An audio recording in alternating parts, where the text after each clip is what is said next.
Salve, salve, minha gente. Então, olha só, a gente tem um exercíciozinho aqui, vamos ver como é que fica. Felipe está participando de uma gincana de Olimpíada interna de matemática de sua escola. Em uma determinada tarefa, o professor instrui os alunos de que dentro de uma urna existem diversos cartões, e em cada cartão está escrito um divisor do número 17.640, de maneira que todos os divisores desse número se encontrem na urna, em cartões distintos. Logo, há tantos cartões quanto divisores de 17.640. O professor irá selecionar aleatoriamente um número da urna, e o desafio dado a Felipe é que ele calcule a probabilidade de tal número ser par ou não ser múltiplo de 7. Felipe acertou o desafio. Disse que a probabilidade é B. Bem, então vamos aí. Como ele está pedindo para calcular a probabilidade, a gente vai usar essa fórmula aqui, ó. Probabilidade é igual à quantidade de elementos do conjunto favorável dividido pela quantidade de elementos do espaço amostral.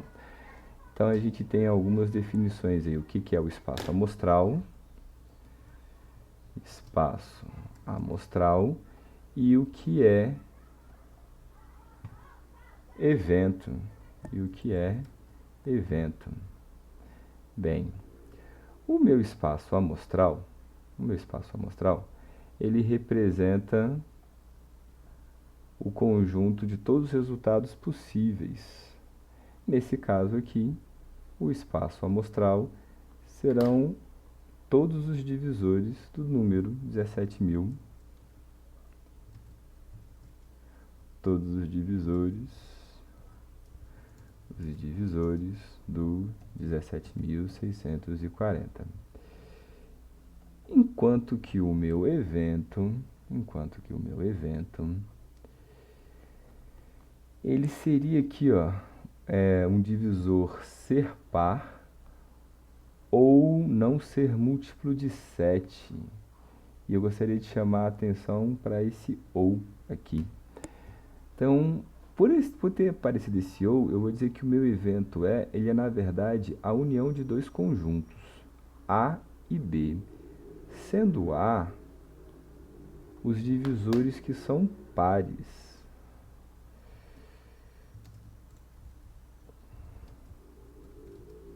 Os divisores que são pares. E sendo B e B, eu vou dizer que são os divisores que não são múltiplos de 7.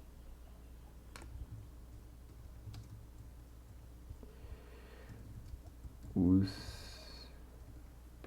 divisores que não são múltiplos de 7. Então, eu tenho aí essas duas situações. E é assim que eu vou dividir o conjunto E em duas partes, A união B. Então, para a gente poder calcular aí o conjunto E, eu teria então calcular a quantidade de elementos dessa união, dividir pela quantidade de elementos do meu espaço amostral. Só que aqui tem um caso curioso, só a gente lembrar, como é que a gente calcula a quantidade de elementos de uma união, sendo esse aqui o conjunto A e sendo esse aqui o conjunto B. Se eu defino E como sendo a união desses dois conjuntos, a quantidade de elementos do conjunto E, eu poderia pensar, essa é manha, né? Essa vai ser a quantidade de elementos do conjunto A, aqui ó, conjunto A, beleza, quantidade de elementos do conjunto A, somados com a quantidade de elementos do conjunto B. Pronto, matei a charada. Essa foi fácil. Só que aí vocês podem perceber que teve um probleminha, né? Quando eu contei quantidade de elementos do conjunto A mais quantidade de elementos do conjunto B, eu acabei contando essa partezinha aqui duas vezes, ó. Por conta disso, eu tenho que subtrair a quantidade de elementos da interseção. Então, voltando lá, essa fórmula fica aqui, ó. Quantidade de elementos do conjunto A mais quantidade de elementos do conjunto B menos quantidade de elementos da interseção dos dois conjuntos. Então, vamos dividir nossos problemas em partes. Primeira parte, calcular a quantidade de elementos de ômega. Segunda parte, calcular a quantidade de elementos do conjunto E. Que aí eu vou ter que calcular a quantidade de elementos do A, a quantidade de elementos do B, a quantidade de elementos da interseção, somar A com B e depois subtrair a interseção dos dois. Primeira parte.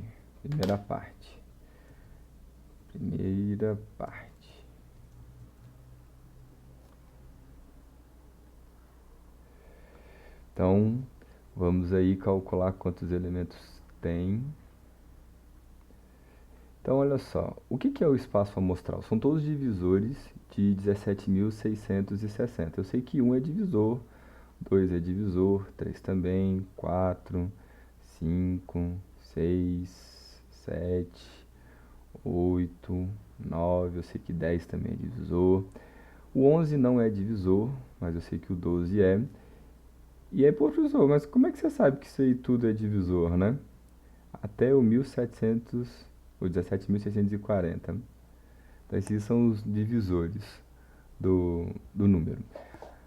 Eu só quis colocar os primeiros divisores só para chamar a atenção para isso aqui, ó. Os divisores de 17.640 não são todos os números de 1 até 17.640. Tem alguns caras faltando aqui. Para tentar descobrir todos os divisores, lá da sexta série, a gente fazia um negócio assim. Pegava 17.640 e começava a fatorar o 17.000. Então, dá para dividir por quanto? Ah, dá para dividir por 2. Agora, antes de eu colocar a resposta aqui, deixa só eu falar um negócio, porque eu gosto muito disso. Como é que vocês dividem 17.640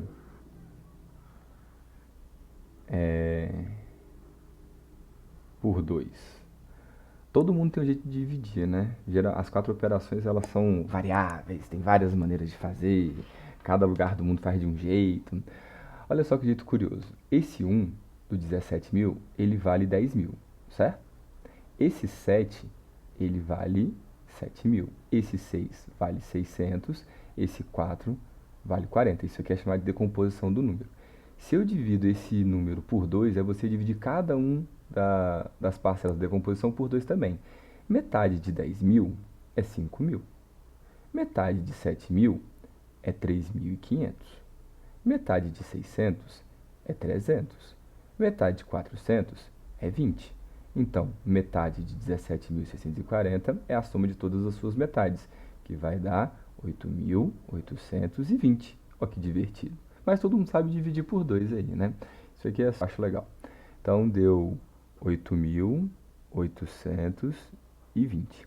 Dividido por 2 é só você pegar a metade de cada um deles, né? Então, dá 4.410, que dividido por 2 dá 2.205. E agora não dá para dividir por 2, mas a soma de seus algarismos dá para dividir por 3, dá 9, que é divisível por 3. Essa soma aqui daria 735. Se você somar tudo, a soma dá 15, que também é divisível por 3, que dá 245. E terminou em 5, dá para dividir por 5. 24 dividido por 5 dá 4. Sobra 4. Césio 5 dividido por 5 dá 9. Dividido por 7 dá 7. Dividido por 7 dá 1. Então, a fatoração do número 17.640 é essa aqui. E lá na quinta série, a minha tia me ensinou uma parada assim, ó. Se você colocar 1 aqui, você começar a fazer, coloca 1 em cima. 2 vezes 1, 2. 2 vezes 1, 2 já foi. Então, eu vou fazer 2 vezes 2, 4. 2 vezes 1 já foi. 2 vezes 2 já foi. 2 vezes 4, 8. 3 vezes 1, 3. 3 vezes 2, 6. Por que eu não coloco embaixo? Porque aí embaixo vai ter que multiplicar por 3 de novo. 3 vezes 4, 12. 3 vezes 8, 24. E aqui, como apareceu o outro 3, ó, 3 vezes 1 já foi. 3 vezes 2 já foi, já foi, já foi. Só falta 3 vezes 3, 9. 3 vezes 6, 50. Opa, 54, hein? 18. E por aí vai. Eu faria tudo isso. Só que a gente consegue descobrir o, a quantidade de elementos do espaço amostral de uma outra maneira. Ó. A gente pode fazer o seguinte, usando o princípio fundamental da contagem. Vamos escrever como sendo D um dos divisores de 17.640. Ora, se D é um dos divisores, significa que a fatoração do número D, ela tem que estar presente nessa fatoração a mesma fatoração do número 17.640, que por sua vez é 2 ao cubo vezes 3 ao quadrado vezes 5 vezes 7 ao quadrado. Então, se esse D aqui for um divisor de 17.640, então a fatoração desse divisor tem que ter alguns desses números aqui. Por exemplo, esse divisor não pode aparecer o número 11. Por que não pode aparecer o número 11? Porque 11 é um fator primo que não está aqui. Nessa fatoração pode aparecer o número 5? Pode, mas não pode aparecer, por exemplo, 25, que seria 5 ao quadrado, porque aqui eu tenho no máximo 5. Então, para eu escrever um número aqui, esse primeiro fator eu posso escolher qualquer um dessas opções aqui. Ó. Eu posso escolher o 2 elevado a 1, eu posso escolher 2 fatores de 2, eu posso escolher 3 fatores de 3 para ocupar essa primeira casa. Ou eu posso simplesmente não colocar fatores de 2, que eu vou representar por 2 elevado a 0. Para essa segunda, eu posso escolher um fator de 3, ou 2 fatores de 3, ou eu posso não colocar fatores de 3. Aqui eu posso colocar um fator de 5, ou eu posso não colocar fatores de 5. Aqui 7 elevado a 1, ou 7 elevado a 2, ou não colocar fatores de 7. Vamos pegar um exemplo. Suponho que para escrever um divisor, eu vou pegar o 2 elevado a 1. Vamos escrever aqui, 2 elevado a 1 foi a minha escolha. 2 elevado a 1 foi a minha escolha. Isso aqui é vermelho? É. E para cá eu vou escolher 2 elevado a 0, 3 elevado a 0. Ou seja, minha escolha foi essa aqui. E para cá eu vou escolher 5 elevado a 1. Ou seja, escolhi esse maluco aqui. E para cá eu vou escolher 7 elevado a 1. Ou seja, esse cara aqui. Então, esses de vermelho foram os números que eu escolhi para representar o meu divisor. Então, essa multiplicação aqui deu 70. 70 seria um dos meus divisores, ou seja, o 70 ia aparecer aqui em algum lugar, se eu fosse fazer a lista dos divisores. Agora, para calcular a quantidade de divisores possíveis, eu vou fazer o seguinte. Ó.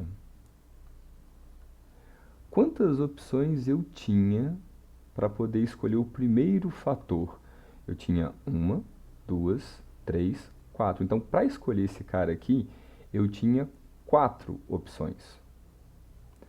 Para escolher a segunda potência de número primo, eu tinha 1, 2, 3 opções. Então, e para escolher a próxima potência de número primo, eu tinha 2 opções. E para escolher a quarta, 1, 2, 3. Isso aqui eu estou usando um negócio chamado de princípio fundamental da contagem. O que é esse tal de princípio fundamental da contagem? Para escolher para escolher um divisor de 17.640, eu tenho que escolher quais serão as potências de números primos que vão compor esse divisor. Então, eu transformei essa tarefa em escolher um divisor, eu dividi ela em 4 etapas. Escolher qual vai ser a potência de 2, qual vai ser a potência de 3, qual vai ser a potência de 5, qual vai ser a potência de 7. Como eu dividi essas etapas, usando o princípio fundamental da contagem, eu posso descobrir a quantidade de divisores multiplicando as opções que eu tinha em cada uma das etapas. Então, na primeira etapa eu tinha 4 opções, na segunda eu tinha 3, na terceira eu tinha 2 opções e na última eu tinha 3 opções. Logo, essa multiplicação 4 vezes 3, 12, 2 vezes 3, 6, 6 vezes 12, 72, Esse 72 representa a quantidade de divisores do meu espaço amostral, enquanto que este 70 que está aqui, ele é um exemplo, ele é um dos divisores de 17.140. E o 72, ele é a quantidade de divisores possíveis. Então essa foi a primeira parte para a gente calcular a quantidade de divisores do número. E agora a gente precisa ir para a segunda parte. Então, para a segunda parte, a gente vai calcular quantos elementos tem no meu evento. Então, segunda parte, vamos calcular aí quantos elementos tem no meu conjunto E. Lembrando que o meu conjunto E, ele foi dividido em duas partes. O conjunto A união conjunto B. Então aqui e agora vamos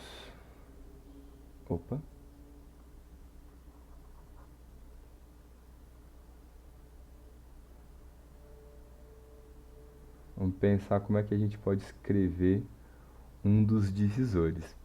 Observe que se eu tenho um divisor par, eu não posso ter isso aqui como opção, porque para o divisor ser par, obrigatoriamente eu preciso ter um fator 2, então eu não posso ter 2 elevado a zero.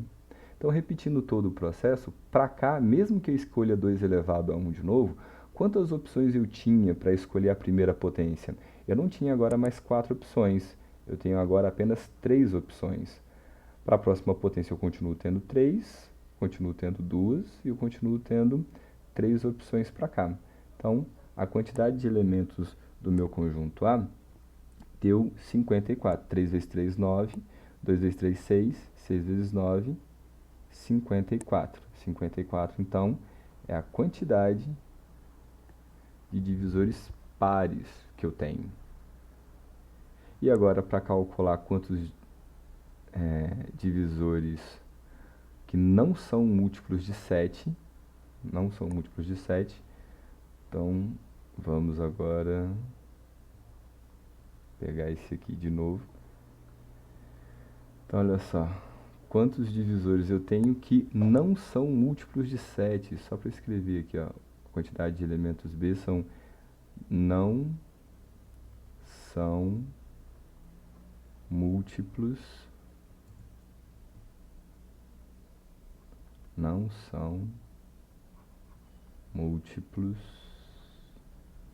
de 7.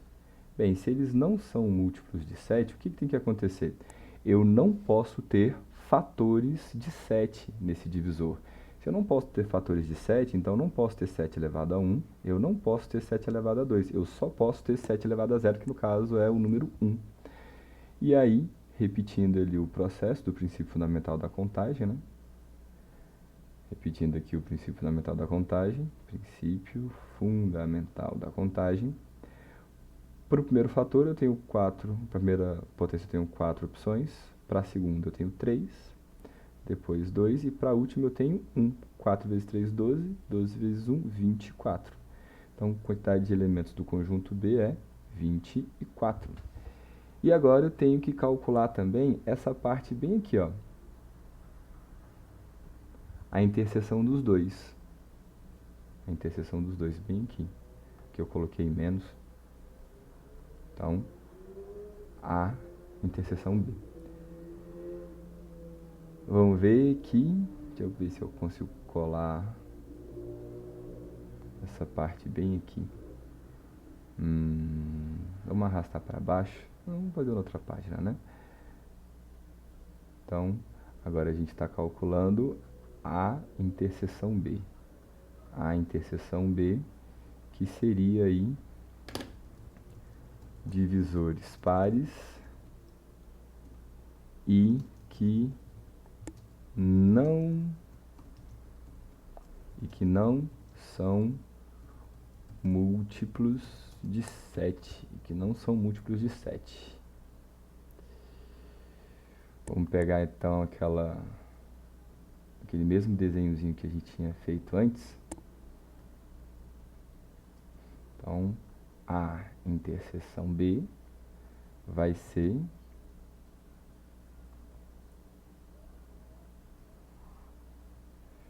a interseção B será. Então, quantas opções eu vou ter para a primeira potência? Lembrando que ele tem que ser par e que não pode ser múltiplo de 7. Bem, se ele tem que ser par, ele tem que ter um fator de 2. Logo, esse aqui não pode. Se ele não pode ser múltiplo de 7, então ele não pode ter fator de 7. Ele não pode ter um fator de 7, quanto menos 2 fatores de 7. Então, quantas opções eu passo a ter agora para a primeira potência? 3 opções para cá, 3 opções para cá, 2 para cá, 1 para cá. 3 vezes 3, 9, vezes 2, 18. Então, a quantidade de elementos que eu tenho na interseção é 18. Ou seja, quantidade de elementos que eu tenho, quantidade de elementos do conjunto E. Então, a probabilidade do evento E acontecer será os nossos 54 mais 24 menos 18 dividido pelo nosso espaço amostral que tinha dado 72. 54 mais 24, 78, menos 18, 60. Embaixo, 72. Divide por 2 em cima e embaixo, metade de 60, 30. Metade de 72, metade de 70, 35, metade de 2, 1. Então, 36.